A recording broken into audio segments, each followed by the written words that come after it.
Chapter 13 Newscast by Tom Lynch. Good evening, everyone. I'm Tom Lynch, and this is the New York Evening News Station, broadcasting to you live today on July 20th, 1848. The big news story tonight is that women and men at the Seneca Falls Convention have released a Declaration of Sentiments. This declaration is said to have been modeled after the Declaration of Independence, except now calling for improved women's rights in America.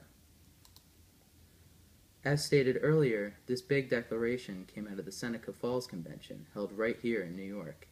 This convention was mainly led by two women, Lucretia Mott and Elizabeth Cady Stanton. Mott is a Quaker from Philadelphia who is one of the best-known women reformers in the nation today. Stanton, also a well-known reformer, is from a family of reformers herself. You may also have heard of Stanton working with Susan B. Anthony, who have both led the temperance reform movement throughout the nation.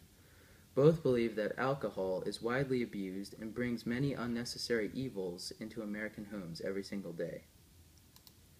In other news, city sanitation continues to be poor in cities like New York and many others. Cities have become overcrowded with people and lack good sanitation techniques, and have allowed diseases like yellow fever, cholera, and typhus to run rampant throughout the cities. However, there is something very exciting in development in our very own city of New York today, called Gramercy Park. Gramercy Park, formerly known as Gramercy Farm, is being developed as a nice, clean environment for our city. However, this will be a private park, and only purchasers of the keys to the park will be allowed in.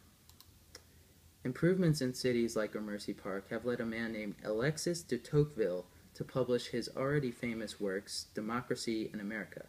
Tocqueville traveled to America from France and wrote these works to analyze how living conditions and social standards have changed in the Western world. He does warn us, however, about how the size of our cities will eventually become too large to handle.